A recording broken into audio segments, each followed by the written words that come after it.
ഞങ്ങളുടെ അപ്പനായിരുന്നു. ഞങ്ങളോട് കൂടി എന്നും ഉണ്ടായിരുന്നു. രാത്രികളിൽ നമ്മൾ നോക്കിയിട്ടുണ്ടെങ്കിൽ വെറുതെ ഇരുന്നല്ല, ചമ്രം പടഞ്ഞിരുന്നിട്ടൊന്നുമല്ല, മുട്ടുകുത്ത് നിന്ന് രാത്രിയുടെ യാമങ്ങൾ ചിലവാക്കിയിട്ടുള്ള ഞാൻ കണ്ടിട്ടുണ്ട്.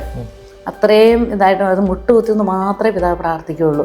പക്ഷേ ഞങ്ങളോട് ആരോടും ഒരിക്കലും കമ്പൽ ചെയ്തിട്ടില്ല നിങ്ങൾ എങ്ങനെ ഇരുന്ന് പ്രാർത്ഥിക്കണമെന്ന്. നിങ്ങൾ 1 മണിക്കൂർ ദൈവസന്നിധിയിലായിരിക്കണം എന്നുള്ളത് പിതാവിന് ഭയങ്കര നിർബന്ധമാണ്. അപ്പോൾ ഈ കുന്നും മലകളും ഉള്ള സ്ഥലങ്ങൾ മാത്രമായതുകൊണ്ട് എല്ലാവർക്കും ബുദ്ധിമുട്ടായിരിക്കും എന്നുള്ളൊരു തോന്നൽ എനിക്ക് തോന്നി. അപ്പം ഞാൻ പിതാവിനോട് വന്ന് പറഞ്ഞു, പിതാവേ വളരെ ബുദ്ധിമുട്ടും പിടിച്ച സ്ഥലങ്ങളാണ്, നമുക്ക് സിസ്റ്റേഴ്സിനൊക്കെ കയറി പോകാനൊക്കെ ഭയങ്കര ബുദ്ധിമുട്ടായിരിക്കും, ഇനി വരുന്ന തലമുറകൾ എങ്ങനെയാണെന്ന് അറിയത്തില്ലല്ലോ എന്ന് പറഞ്ഞു. അപ്പോൾ പിതാവിനോട് പറയുന്നത് ഇത്രയാണ്, അവിടെയുള്ള ജനങ്ങൾ ജീവിക്കുന്നില്ലേ, അവിടെയുള്ള ജനങ്ങൾ ജീവിക്കുമ്പം ആ മനുഷ്യരെ പോലെ നമ്മളായിത്തീരാനാ, അല്ലാണ്ട് നമുക്ക് സുഖസൗകര്യങ്ങൾ വേറെ കിട്ടാഞ്ഞിട്ടല്ല. അപ്പം നമ്മളെ ഏൽപ്പിക്കുന്ന ഒരു ജോലി എവിടെയായിരിക്കുന്നുവോ ആ സ്ഥലങ്ങളിൽ കഷ്ടപ്പെട്ട് തന്നെ ആ മനുഷ്യരോട് കൂടി ആയി തീരുവാനാണ്. അതുകൊണ്ട് ഒന്നും വിചാരിക്കേണ്ട, നീ ആ സ്ഥലങ്ങളെടുത്തോ. പിതാവ് ഞങ്ങളോട് പറയുന്ന ഒരു കാര്യം, ഒരു കുഞ്ഞു പോലും പൈസ ഇല്ലാത്തതിൻ്റെ പേരിൽ പഠിക്കാതിരിക്കരുത്.